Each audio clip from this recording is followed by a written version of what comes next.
السلام عليكم، اهلا وسهلا. كي دايرين؟ لاباس عليكم؟ بخير؟ اموركم مزيان؟ نتمنى يا ربي تكونوا بخير وعلى خير، ويلقاكم هاد لا فيديو وانتم في احسن الاحوال. اللهم صل وسلم وبارك على سيدنا محمد وعلى اله وصحبه اجمعين. اليوم ان شاء الله الفيديو اللي كتسناوه اللي هو الفيديو ديال التحضيرات، الفيديو اللي كيعجبكم اللي فيه الروينه، ولكن اختي زوينه. واخا كتكون شويه ديال التماره، ولكن صراحة الله كترتاحي من بعد وكتحسي بواحد الفرحة ان الركينات ديالك عامرين. انا كما كنت قلت لكم في الفيديو ديال التقديه، لقيت مطيشه بجوج دراهم، مطيشه بلديه. عرفتوا البنات، هاد المطيشه البلديه راه صدقات واعره، ما فيهاش الزريعه، خاطره خاطره بزاف. عرفتي واحد سبحان الله، واحد الختوريه، واحد اللون فيها بزاف زوينه زوينه زوينه زوينه بزاف. المهم، هاد لا فيديو هذا بصراحه هاد النهار كنت درت تحضيرات ديال المطيشه. درت فورت هذيك الترجله، القرعه قطعتها، ودرت كذلك الحوت السردين وديك الميرنه اللي كنت خديت. المهم كانوا عندي تحضيرات كتيره، راه من الصباح حتى العشيه. هاد لا فيديو كنت صورته لحد، ولكن فاش جيت ندير لكم مونتاج لقيت بان الفيديو طويل بزاف، واضطريت نحيد هذوك المقاطع ديال الحوت. لربما نحطهم لكم في شي فيديو اخر تا هو شرملته قديته قسمته على حساب داكشي اللي غادي نحتاج في هاد العشر ايام ان شاء الله. تا هو غادي نحاول ندير لكم في شي فيديو بوحدو. المهم البنات، هنا بسم الله على بركه الله. اول حاجه خديت مطيشه، غسلتها مزيان مزيان مزيان بالخل والماء. غسلتها يعني فركتها، درتها كتسقطر في الشبيكه. هنا درتها في هاد الشبيكه ديال الماعن كانت خاويه، درتها فيها سقطرات، وعاودت قربتها حدايا في دوك الشبيكات باش غادي نبدا ان شاء الله في التحضير ديالها. مطيشه راه ساهله، غادي نديرها بجوج ديال الطرق. مطيشه اللي كتكون عاديه اللي كنحتاجوها للحريره، ومطيشه حريره ولا كسكسو ولا المهم، ومطيشه الاخرى اللي متعدده الاستعمالات، اللي نقدروا نستعملوها البيتزا، لي بات، بزاف ديال الاشياء هكا اللي كتكون فيهم يعني ماشي مشكل اننا نديرو فيهم الثومه. اما الحريره بطبيعه الحال راه ما كتبغيش الثومه. اول حاجه غادي نبدا بها هي غادي نقطع شويه ديال المطيشه في القاع ديال البرمه، اولا كاسرونه ولا طنجره الضغط ولا نتوما داكشي اللي توفر لكم. المهم شي حاجه فاش طيبوا. التحضيرات راه مهمه وبزاف. بالنسبه لي انا ما كتخطانيش. مؤخرا كنت خويت المجمد، يعني ما بقاتش عندي مطيشه بصفه نهائيه. كنجيب غير الحاجه اللي كنتستهلك هكا في ديك العشر ايام ولا الاسبوع فقط. ولكن بما انه خويت المجمد، ولا بد نستغل الفرصه ونجيب مطيشه ما حدها رخيصه، لانني ما غاديش نعرف واش باقي غادي تبقى رخيصه، واش غادي تطلع في الثمن، واش الله اعلم. المهم انا كنت جبت 10 كيلو هنايا، هي فيها تماره شويه، ولكن ماشي مشكل بحلاوتها كما تنقولوا. ملي كتشوفي ان الركينه عندك عامره، المجمد عامر، فكتقولي كل شيء كيهون، كل شيء كيهون. وزائد انه السبب اللي خلاني ندير منها ستوك بعدا تما راه درت واحد الباربه باش تعطيني شويه اللون زوين، اللي خلاني انني نزرب ونقادها. هو بحال هكا، يعني ولدي بعض المرات كيبغي يطيب لي باط ولا هكا، وتيبغي مطيشه تكون واجده. غالبا في هاد الايام كان كيمشي ياخذ غير كيهز غير من المطيشه ديال الحك، كيهز منها واحد المعلقه وتيدير فيها العطريه وداكشي اللي بغى يدير، وكيطيب بها لي باط. فقلت انا صافي غادي نجيب مطيشه نقسمها هكا في يعني تقسيمات اللي هما صغار، وديك الساعه راه غادي يهز هكا واحد البواطه اولا هذوك اللي فاش درت انايا شنو سميتهم كاع، هذوك لي غوغلي. غادي يهز واحد، غادي يديرو في المقيله ويدير عليه داكشي اللي بغا، وها هي اختي واجده. نسهلو حتى على وليداتنا اللي كيبغيو يطيبوا، كيبغيو يدخلوا للكوزينه. فاش ما تنكونوش بطبيعه الحال، او لا ربما تنكونوا نيت، ولكن ما يمكنش انك تنوضي في ديك الساعه وتحكي ليه مطيشه وهو يعني ما غاديش يعرف يحكها، ما غاديش يعرف يقاد لاصوص كيما انت غادي تقاديها. فما فيها باس كنسهلوا على راسنا شويه ديال الوقوف. كل مره كنوقفوا مره واحده، ولكن يعني تنتهناو لواحد شهر شهرين 3 شهور كنتهناو من هاد التحضيرات. هنا درت واحد 6 أو 7 ضريسات ديال الثومه، لان عندي الكميه كبيره، تقريبا غندير 5 كيلو. غنطيبها هكا متعدده الاستعمالات، و5 كيلو غادي نطيبها عاديه. ودرت هنايا واحد البصيله كبيره، درت جوج تما يمكن، درت جوج بصيلات، وحده كبيره وحده موين. صراحه عرفتي هاد لاصوص راه كتجي بنينه، تخيلوا انا فاش طابت وذقتها راه لذيذه لذيذه لذيذه، واحد الختوريه فيها يا سلام. تقدروا تضيفوا هنايا الفلفله حمراء تقطعوها. انا ما متوفرش عندي في المجمد، ولكن ما يمكنش ليا نجبدها من المجمد نطيبها ونعاود نردها. صافي قلت بلاش، ماشي ضروريه. درت تما الملحه، ودرت شويه ديال الابزار، ودرت شويه ديال التحميره، الزعتر حتى طيب وطحنوها وديروا شويه ديال الزعتر. انا المهم ما درتوش فيها، قلت خلي حتى وقت ما بغيت نستعملها ونديرو. هنايا باش نستغل البوطه كذلك ونقتصد فيها، درت البرمه فيها مطيشه، وهذاك الكسكاس درت فيه حتى هو مطيشه، يعني داك الصهد اللي غيطلع من البرمه راه غيطيب ليا مطيشه اللي الفوق، فهمتوني؟ وهي اصلا هذيك مطيشه اللي في البرمه راه غادي تنزل، ما غاديش تبقى بحال هكاك، غادي تنزل صافي. ومن بعد ما غادي تنزل غادي نقلب عليها هذيك مطيشه اللي في البرمه، باش هكا نستغلوا حتى البوطه وما نضيعوش ما نضيعوهاش وما نضيعوش الوقت، يعني يطيبوا دقه واحده. كنقطعها غير على جوج، بالنسبه اللي كيكون فيها هذاك النباته باينه اولا كحله ولا شي حاجه راه كنحيدها. بالنسبه اللي كتكون فيها النباته غير صغيره وما بايناش صافي راه تنخليها. وحنا بطبيعه الحال راه غسلناها مزيان ونقيناها وعقمناها بالخل. هنا البرمه الاولى اختي مشات، درتها فوق البوطه، نقصت عليها باش هكا دير طيب على خاطرها وترخي الماء. البرمه الثانيه غادي نقطع فيها كذلك مطيشه الاخرى، وغادي ندير فيها هذه غندير فيها غير الملحه، وغندير فيها باربه. راه هي غتشوفوا الباربه باقا محطوطه حدايا. صافي هادشي اللي غادي ندير فيها ان شاء الله. غادي نردها حتى هي طيب، وغادي ندوز لحاجه اخرى. هنا راه في هاد الوقيته كنت مشيت غسلت الرجله، غسلت القزبر، هذا غسلت الحوت، قرت القرعه. المهم بقيت غاديه مرحله بمرحله. وحاجه اخرى البنات اللي ناكد لكم عليها هي، وانتم واقفين في الكوزينه وكتوجدوا هاد التحضيرات، فاش مثلا دابا انا كتشوفوني قطعت هاد المطيشه، شنو درت؟ مشيت شديت دوك البانيوات اللي خواو من المطيشه ودوك الشباكي غسلتهم، عاد دزت القرعه حتى هي غسلتها قطعتها، غسلت داكشي اللي خدمت به عاوتاني. الرجله كذلك غسلت القراده وداكشي اللي خدمت به، دزت الحوت غسلته، نقيته قديته، كندوز للشباكي تنغسلهم، تندوز لاي حاجه قصتها بيديا توسخت تنغسلها. لانه الا جيتي تبقاي واقفه واقفه واقفه واقفه ما تغسليش الماعن، عرفتي مني غادي تسالي كيفاش غادي تلقاي الكوزينه، غتلقاي جبل. سيقت يعني، وانا مازال ما طحنتش مطيشه، سيقت الكوزينه نقيتها، درت جافيل صاني كروا باش هكا حتى الا كاع طاحت ليا شي حاجه ديال المطيشه في الاخر غندوز غير جفيف خفيف هكا صافي. وهاني ساليت.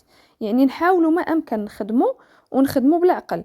وغنقول لكم نقطه اخرى، يعني راه ماشي اي وحده كدير هاد التحضيرات لا راه ما كتعياش او لا راها. شوفوا البنات راه التحضيرات كيعييو وبالمعقول راه كتبقاي واقفه ربما نهار كامل، ربما نص نهار. بحال دابا انا راه تقريبا من ديك 12 ونص وانا في هاد التحضيرات ما ساليتهم حتى 10 ونص ديال الليل. اكيد ماشي واقفه هاد الوقفه كامله. بطبيعه الحال كديري الكوتي للوليدات، كتمشي كتجلسي كتاكلي كتعاودي ترجعي كتغسلي الماعن، ولكن يعني كانت وقفه اللي هي متعبه. ومن ورا هاد الوقفه كامله شنو درت؟ وصلت ديك 10 ونص ديال الليل، خرجت اختي من الكوزينه خليتها نقيه، مشيت ضربتها بواحد التدويشه، ما نقولش لكم يا سلام، حسيت براسي ارتحيت شي شويه. على الاقل مني كتضربي واحد المجهود وكتمشي كدوشي كتحسي براسك كترتاحي. بالنسبه للاخوات الدوش راه ماشي ضروري الدوش انك تغسلي شعرك وديري الشامبوان وتعاوديه وديري الدوش. راه ولو ما تغسليش كاع شعرك، شي مرات كتكون يعني غسل شعرك يعني مغسول ونقي وكل شيء، تقدري انك تدخلي تخوي عليه غير الماء وديري واحد هذا واحد شويه ديال باندوش اولا الصابونه اولا هادشي باش كدوشي وتخرجي نتي مرتاحه. راه غير واحد نص طيل تقدري تدوشي به وانتي مرتاحه، ماشي ضروري انك حتى تعمري السطوله وتدوشي وتحكي يعني الدوش خفيف ظريف، الدوش ديال غير انك بغيتي ترتاحي، بغيتي تحيدي عليك العرق اللي عرقتي النهار كامل، صافي الله يجعل شي بركه. هنايا دزت الرجله، راه غتكونوا شفتوني الرجله غسلتها نقيتها مزيان. حاولوا تنقيوها من الربيع، راه انا واخا نقيتها لانني نقيتها غير بالزربه هكا في الغسيل، ولكن مني كنبغي نقطعها ضروري كنعاود نفيريفي وكنشوف واش باقي فيها شي ربيع ولا شي حاجه كنحيدو. درتها تفور فوق من مطيشه باش حتى هي نستغل الوقت ونستغل البوطه. درتها تفورات من فوق من مطيشه ديك ديال الحريره. هانتوما شفتوا مطيشه راه هبطات، راه ولا غير نصف البرمه. صافي تفورات ليا الرجله، درتها في الميكا، هي خليتها تما، ما بغيتش نسد عليها حتى تبرد مزيان. اصلا انا خليتها حتى بردات عاد درتها في الميكا، ولكن بانت ليا باقا شي شويه بحال دافيه، خليت الميكا محلوله. هنا راه كنت مشيت درت الكوتي وجلست قديت شي امور في التليفون، عاد جيت باش نطحن مطيشه، يعني خليتها شويه حتى بردات. الا كنت بغي نطحنها غير بالبغا ميكسور كنطحنها وهي سخونه ماشي مشكل، ولكن الا بغيت نديرها في الخلاط ضروري نخليها تبرد.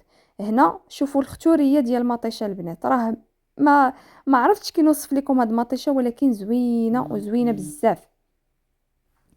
هنايا صافي طحنت هذيك المطيشه وكنصفيها في ديك الصفايه الحمراء، وكندير هذا شنو سميتو، كندير الطراب. داك الطراب ملي كتحكو به مزيان ديك الصفايه دغيا دغيا ما دغيا دغيا كتصفى مطيشه، ما كتاخدش معاكم وقت اللي هو طويل، دغيا كتنزل سبحان الله العظيم. يعني في عوض ما ديري المغرفه ديري هاد الطراب هذا تيساعد انها تنزل بسرعه. وهاد مطيشه كما قلت لكم راه ما فيهاش الزريعه، مطيشه بلديه ما فيهاش الزريعه، فيها غير شويه ديال القشور، ماشي شي حاجه اللي كتير، حتى القشور سبحان الله العظيم ما تيبقاوش بزاف. صافي كنستمر بحال هكا حتى نسالي، وراه غادي نعمرها في هذوك لي غوغلي. بالنسبه لهذه ديال البيتزا غنعمرها في لي غوغلي، بالنسبه لهذوك المطيشه العاديه غادي نديرها في بواطات. المطيشه العاديه راه عطاتني غير 4 ديال البواطات، يعني انا مازال غادي نزيد مطيشه العاديه ديال الحريره، ضروري غادي نزيد منها واحد شويه. فهمتوني البنات؟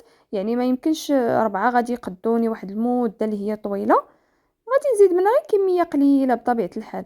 حاجه اخرى البنات تاني، ماشي نسمعوا التحضيرات المسبقه ونمشي نجيب واحد 40 كيلو 50 كيلو ديال مطيشه 30 كيلو ونبقى نطحن ونحط في الفريغو، نطحن ونحط في الفريغو، نطحن ونحط. لا البنات، نستغلوها ماشي مشكل، ولكن بالقياس. بالقياس. مثلا انا مطيشه فاش غتوصل 10 دراهم اولا 12 درهم ما غاديش نقدر انني نجيبها وندير بها لاصوص، فهمتوني؟ ما غاديش نقدر. شنو كندير؟ كنجيب واحد 10 كيلو حتى ل 15 ماكسيموم 18 17 كاع. الا كثرت هاد الكميه غتدي ليا واحد المده اللي هي طويله، اللهم لك الحمد. مطيشه كما قلت لكم هذيك ديال البيتزا ولا ديال لي باط ولا اللي كنديروها متعدده الاستعمالات، فراه غتدي ليا مده طويله، راه عطاتني تقريبا 30 وحده، يعني 30 مره، فهمتوني؟ اما هذه ديال الحريره عطاتني غير 4 ديال البواطات، يعني 4 ديال التطيبات، نقدر ندوز واحد المده، نقدر نعاود نجيب شويه واحد 5 كيلو 4 كيلو من هذه ديال زعما اللي غنصايب الحريره، وغادي نصايبها والله يجعل شي بركه. تاني نهار اللي نشوفها ولات ب3 دراهم 2 دراهم، نعاود تاني نجيبها ونطيبها حتى نكون استهلكت انا هادشي اللي عندي في المجمد اولا استهلكت منه النص. نتمنى تفهموني يا البنات ويكون الميساج ديالي وصل. راه الاقتصاد فيه وفيه، نقتصدوا نوفروا نديروا التحضيرات ديالنا، ولكن بالقياس، لا افراط ولا تفريط. لا افراط ولا تفريط، يعني ماشي نجهلوا على الحاجه ونجيبوها واحد الكميه اللي هي كبيره بزاف. انا بالنسبه ليا ما نقدرش نفوت 20 كيلو، ما نقدرش. هادشي إلا وصلت غادي نوصل 20، أما باش نجيب كتار من 20 لا. وعلى حساب تاني كل وحدة والاستهلاك ديالها، راه كاينة الأسرة اللي هي كبيرة راه تقدر هاد 10 كيلو بضربها هي غير في السيمانة، تقدر تجيب كتر. غير أنا النقطة اللي بغيت نركز عليها هي ما تخليوش هادشي بزاف في المجمد، تخليه واحد 6 شهور أو لا بزاف، لأن الخضر راه ما كتبقاش بزاف في المجمد مازال.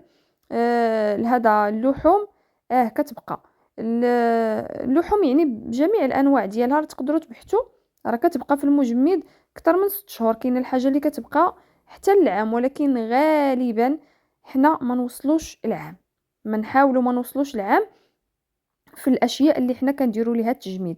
بالنسبه اللي بغات انها تصبر هاد مطيشه في هاد المرحله هادي غادي ترجعها تغلي، يعني حتى تتبدا تغلي مزيان في البرمه، وغيكونوا القريعات معقمين نقيين ناشفين.